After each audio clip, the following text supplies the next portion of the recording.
تو اس کا مطلب ہے وہ حی ہے، اس کی ذاتی صفت ہے. لیکن ایک صفت فعل ہے محیی. محیی کیا ہے؟ حیات دینے والا، زندگی دینے والا، حیات بخشنے والا، زندگی بہت توجہ ہے، زندگی بانٹنے والا، وہ ہے محیی، زندگی دینے والا، زندگی دینے والا. یہ صفت فعل کبھی اس پر ظاہر ہوگی کہ جس کو کسی کو حیات دے. کوئی صاحب حیات ہوگا تو اس کی صفت ظاہر ہوگی، اس پر ظہور میں آئے گی وہ. بس اسی طرح سمجھ لیجئے کہ اللہ حی ہے، اسی کے ساتھ ساتھ محیی بھی ہے. میں بہت توجہ چاہوں گا صاحبان علم کے لیے جو جملے ہیں، وہ حی بھی ہے اور محیی بھی، یعنی زندہ بھی ہے اور زندگی دینے والا بھی ہے. وہ حی بھی ہے اور محیی بھی ہے. اور اسی طرح سے سمجھ لیجئے کہ جس طرح سے اللہ کی دو صفتیں ہیں، ایک حی ہونا، ایک محیی ہونا، اسی طرح سے شہید بھی دو طرح کے ہوتے ہیں. ارے توجہ چاہوں گا، شہید بھی دو طرح کے ہوتے ہیں. ایک شہید وہ شہید حی، ایک شہید وہ جو شہید زندہ ہے. ہر شہید زندہ ہے، ہر شہید شہید حی ہے. لیکن حسین کے شہید ہونے میں اور دوسرے شہیدوں میں فرق یہ ہے کہ وہ شہید حی ہیں، یہ شہید محیی ہے. یہ حیات دینے والا شہید ہے، یہ خود حی نہیں ہے بلکہ محیی بھی ہے. اس نے اسلام کو بھی زندہ کر دیا، شریعت کو بھی زندہ کر دیا، دین کو بھی زندہ کر دیا. یعنی اللہ کی صفت محیی کا اگر کوئی مظہر کامل ہے تو ذات حسین ہے. ایک صلوات بھیج دو.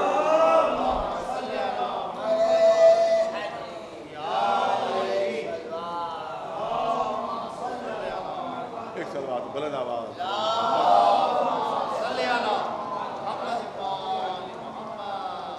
اب آپ دیکھیں ایک مثال دنیاوی پیش کر دوں. ابھی 15 اگست گزری اور اس میں معلوم ہوا کہ صاحب گاندھی جی زندہ باد کے نعرے لگائے گئے. گاندھی جی زندہ باد، گاندھی زندہ باد. تو گاندھی کہاں زندہ ہے تو زندہ باد ہے موجود نہیں موجود. لیکن اس کے بعد بھی زندہ باد کے نعرے آج بھی لگتے ہیں. زندہ باد کے نعرے، بھائی زندہ باد کے نعرے کیوں لگا رہے ہیں آپ؟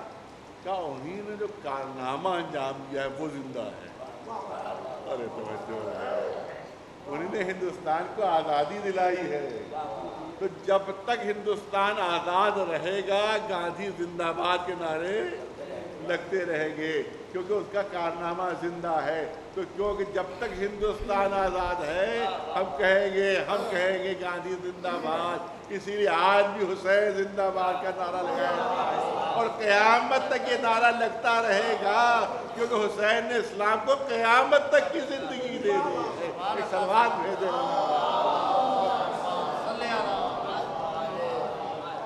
ایک صلوات بلند آواز. بس ایک واقعہ اور میں عزائم. بعض لوگ کہتے ہیں کہ آپ بہت زیادہ جو پڑھ لکھ جاتے ہیں اور ان کو علم ہضم نہیں ہو پاتا تو وہ کہتے ہیں ارے صاحب سیمینار کیجیے. جیسے میں نے کل بھی کہا تھا سیمینار کیجیے. وہ بڑے بڑے ہوٹل بک کراتے ہیں، اس میں سیمینار کرتے کرسیاں لگی ہوئی اور اس کے وہ تقریر کر رہے ہیں. صاحب مجلس سے فرش اعضاء سے یہ کیا فائدہ ہے؟ اس سے کوئی تبلیغ وغیرہ نہیں ہوتی ہے. اور یہ آپ جو یہاں بیٹھتے تو دو چار جملے جو رو لیتے ہیں آپ، اس سے کیا فرق پڑتا ہے؟ سیمینار کیجیے، احساس کیجیے، تب کہیں جا کے مقصد امام حسین پورا ہوتا. لیکن واقعہ آپ سن لیجیے کہ بہت بڑے عالم نے یہ واقعہ بیان کیا. انہوں نے ارشاد فرمایا کہ ایک مرتبہ امام حسین علیہ السلام کے خواب میں آتے ہیں. امام حسین علیہ السلام خواب میں قدموں پر نسبت رکھ دیا تھا. آپ یہ بتائیے کہ یہ تو مجلس یہ مشہور ہے کہ ہر مجلس میں آپ تشریف لاتے ہیں، تو کیا یہ بات سچ ہے؟ کہا کہ ہاں میں ہر مجلس میں آتا ہوں، ہر مجلس میں آتا ہوں. کوئی مجلس ایسی نہیں ہے کہ چھوٹ جائے اور میں نہ آؤں. تو اب اس نے جرأت کر کے پوچھا کہ آخر یہ بتائیے کہ کوئی مجلس ایسی بھی ہوتی ہے کہ جس مجلس کے ہونے کا آپ انتظار کرتے ہیں؟ جس مجلس کے ہونے کا آپ انتظار کرتے ہو؟ مولانا نے فرمایا نہیں میں تو ہر مجلس میں جاتا ہوں، ہر مجلس میں جاتا ہوں. اب اس کو اندازہ ہوا کہ شاید مولا بتانا نہیں چاہ رہے. کہ نہیں آپ کو قسم ہے علی اکبر کی. آپ یہ بتائیے کوئی مجلس ایسی بھی ہوتی ہے کہ جس میں آپ جانے کی تمنا کرتے ہیں اور آپ جانے کا وہاں انتظار کرتے ہیں کہ وہ مجلس ہو تو میں جاؤں, کیا تم نے ایسی قسم دے دی کہ اب میں تم سے بتا سکتا ہوں کہ میں کون سی مجلسیں ایسی ہوتی. کیا کہ تھوڑا ابھی تمہارے محلے سے تھوڑی سی دور ایک ضعیفہ ہے, وہ جو مجلس کرتی ہے تو میں انتظار کرتا ہوں کہ وہ مجلس کرے تو میں جاؤں, وہ مجلس کرے تو میں جاؤں. میں اس کی مجلس کا انتظار کرتا ہوں کیونکہ اس کے مجلس کا دن کوئی معین نہیں ہے, دن معین نہیں. اس کو جب بھی اس کو آذو کا فراہم ہو جاتا ہے وہ مجلس کرتی ہے, تو اس کے مجلسوں کے دن بدلتے رہتے ہیں. اس لیے میں انتظار کرتا ہوں کہ دیکھیں کب وہ مجلس کر رہی ہے, دیکھیں کب وہ مجلس کر رہی ہے. اب ان عالم دین کو بہت تعجب ہوا کہ بھئی کون سی ضعیفہ ہے, کیسا اس کا مرتبہ ہے, کیسی اس کی مجلس ہے کہ امام تمنا کرتے کہ مجلس کرے. تو 12 پہنچے اس ضعیفہ کے, لیکن بہت ضعیف خاتون ہے اور اس کے مجلس سے شروع ہو گئی. 2-3 مجلسیں ہو چکی تھی, 2 یا 3 محرم تھی. تو پہنچے وہاں کہ آپ کی مجلسیں ہو رہی ہیں, کہاں ہاں میں مجلس کر رہی ہوں. 2 مجلسیں ہو چکی ہیں اور ابھی جتنے بھی استطاعت ہوگی اس کے بعد بھی آگے آئندہ مجلسیں کی. تو انہی نے کہا ان عالم دین نے کہ ساری مجلسیں آپ میرے سپرد کر دیجیے اس کا انتظام, اور میں پورا انتظام مجلسوں کروں گا, سارا خرچ میرے اوپر.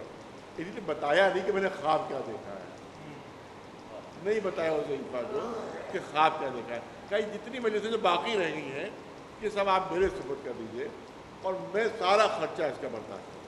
اس نے کہا نہیں یہ نہیں ہو سکتا, کیونکہ گھر کا خرچہ جو ہے میرا شوہر برداشت کرتا ہے. وہ گھر کا خرچہ تو میرا چلتا ہے شوہر کی آمدنی سے, لیکن میں دوسروں کے گھروں میں جا کے جھاڑو دیتی ہوں, برتن مانگتی ہوں, ان کی خدمت کرتی ہوں, اور اس سے جو پیسے جمع ہوتے ہیں وہ اس سے مجلس نہیں کرتا. تو سال بھر محنت کرنے کے بعد جو آذو کا جمع ہو جاتا ہے میں اس سے مجلسیں کرتی ہوں. لہذا یہ مجلسیں میں آپ کو نہیں دے سکتی, یہ تو میری زندگی ہے مجلسیں, یہ تو میری حیات کا مرکز ہے. میں اس وقت ان عالم دین نے فرمایا اے ضعیفہ آپ کا مرتبہ یہ ہے کہ آپ کی مجلس کا انتظار آقا حسین کیا کرتے ہیں. اس کا مطلب یہ ہے کہ اگر دل میں خلوص پیدا کرو تو مجلس ایسی ہو جائے گی کہ حسین خود اس کا انتظار کریں گے. اب نہ کہنا کہ سیمینار کر لو مقصد پورا ہو جائے گا, یہ نہ کرنا کہ ہوٹلوں میں جمع ہو جاؤ مقصد پورا ہو جائے گا. خلوص سے اگر 2-3 آدمی بھی جمع ہو اور وہ مجلس ہو رہی ہو تو حسین اس مجلس کا خود انتظار کر. ہاں عزیزانو, زیادہ وقت نہیں رہا ہے اور آج 2 محرم, یہ محرم کی تاریخ وہ ہے جب رخصت امام حسین مدینے سے یہاں پڑھی جاتی ہے. لہٰذا میں اسی مناسبت سے چند جملے کرنا چاہتا ہوں.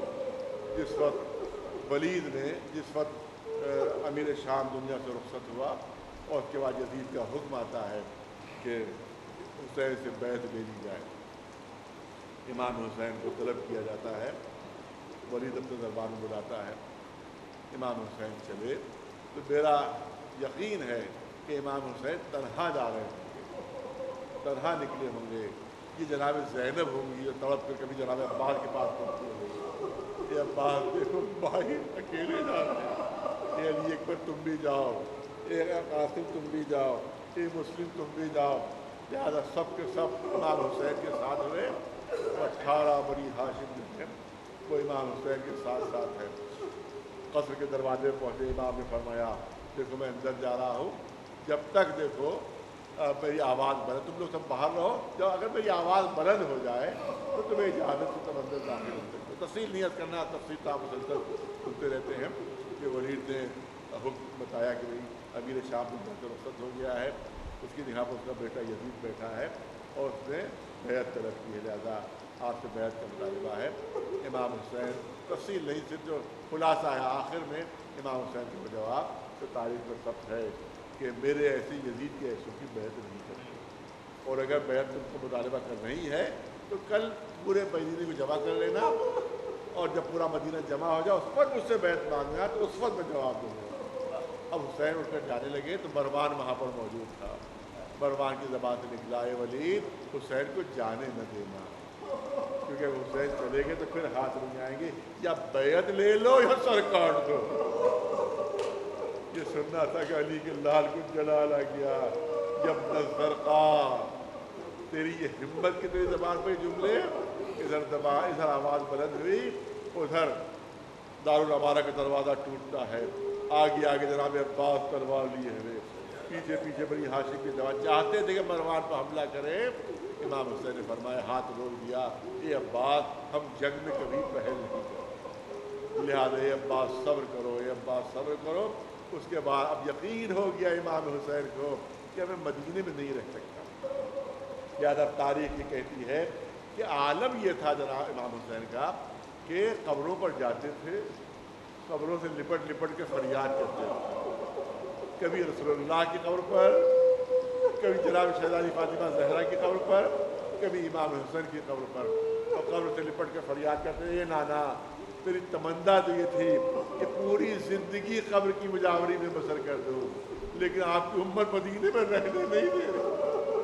کبھی ماں کی قبر پر پہنچ کر فریاد کر رہے ہیں، کبھی بھائی کی قبر پر لپٹ کے فریاد کر رہے ہیں، آخر میں وہ شب آتی ہے کہ جس کی صبح کو روانہ ہونا ہے، جس کی صبح کو روانہ ہونا ہے۔ تو اب پوری رات یہ عالم تھا، کا تاریخ کہتی ہے کہ قبروں سے رخصت ہو کر، بازاروں سے رخصت ہو کر گھر آتے تھے، تھوڑی دیر گھر میں رکتے تھے، پھر تڑپ کر قبروں پر پہنچ جاتے، گریا ہے، ماتم ہے، آخر میں صبح نمودار ہوئی، مولا گھر کے سامنے ایک کرسی بچھا کر بیٹھ گئے، پہلو میں جناب عباس کھڑے ہوئے ہیں، جناب علی اکبر ہے، جناب قاسم ہے۔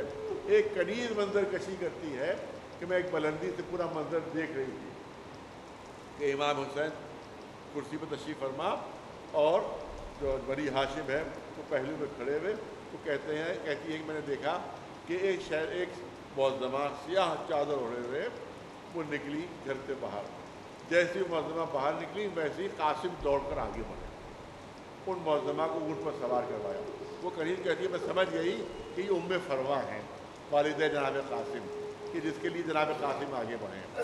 اس کے بعد وہ کہتی ہے کہ پھر ایک معظمہ اور باہر آئی، اس کے بعد یہاں کے اوپر کہتی ہے میں نے دیکھا کہ جناب علی اکبر آگے بڑھے اور ان معظمہ کو سوار کروایا۔ وہ کہتی ہے میں سمجھ گئی کہ یہ ام لیلا ہے جن کے لیے علی اکبر آگے بڑھے۔ اس کے بعد جب ایک معظمہ باہر نکلی تو خود جناب عباس آگے بڑھے اور انہیں نے آگے بڑھ کر اس معظمہ کو سوار کروایا۔ وہ کہتی ہے میں سمجھ گئی کہ یہ جناب ام کلثوم ہے۔ اب سنیے ایک روایت جو میری نظر سے گزری ہے جو آپ کے سامنے میں پیش کرنا چاہتا ہوں۔ وہ کہتی ہے کہ اب آخر میں جناب زینب کو نکلنا ہے، لیکن تاخیر ہو رہی ہے، زینب باہر نہیں نکل رہی۔ بہت توجہ، بس 2-3 جملے، تاخیر ہو رہی ہے، جناب زینب باہر نہیں نکل رہی ہے۔ اب سوال یہ ہوتا ہے کہ زینب کی تاخیر کا سبب کیا ہے؟ ایک روایت ملی ہے جو آپ کے سامنے کرنا چاہتا ہوں کہ جس وقت تمام بیویاں سوار ہونے لگی ایک ننھی سی بچی ہے جو بیماری کے عالم میں ہے، جس کے لیے منع ہے کہ سب سفر کریں گے مگر یہ بچی سفر نہیں کرے گی، یہ بچی ساتھ نہیں جائے گی۔ یہ کون ہے؟ فاطمہ صغریٰ۔ صغریٰ نے کہا جب بیویاں سوار ہونے لگی کہ میری چارپائی کو دروازے کے سامنے رکھ دیا جائے تاکہ وہاں سے میں بیویوں سے رخصت ہو۔ جناب ام لیلا سے رخصت ہوئی، جناب ام فروا سے رخصت ہوئی، جناب ام کلثوم سے رخصت ہوئی۔ آخر میں جب جناب زینب رخصت ہونے لگی، بچی کو گلے لگایا اور چاہتی تھی کہ دروازے کا رخ کرے تو قدم آگے نہیں بڑھ رہے ہیں، قدم آگے نہیں بڑھ رہے ہیں۔ اب جو دیکھا فاطمہ صغریٰ دامن سے لپٹی ہوئی، اے بھوپی اماں اس وقت تک جانے نہیں دوں گی جب تک بابا سے اجازت نہیں دلوا لیجیے گا۔ آپ دیکھیں بچی کی تڑپ، بچی کی بے چینی۔ اب فرض کیجئے کہ کہیں کوئی باپ سفر کر رہا ہو اور بچیوں کو روک دیا گیا ہو کہ کوئی بچی سفر نہیں کرے گی تو ہر ایک کوئی تسلی ہوتی ہے کوئی سفر نہیں کر رہا ہے، لیکن جناب صغریٰ دیکھ رہی تھی کہ ہر بچی کو سفر کی اجازت ہے۔ سکینہ اپنا سامان باندھ رہی ہیں،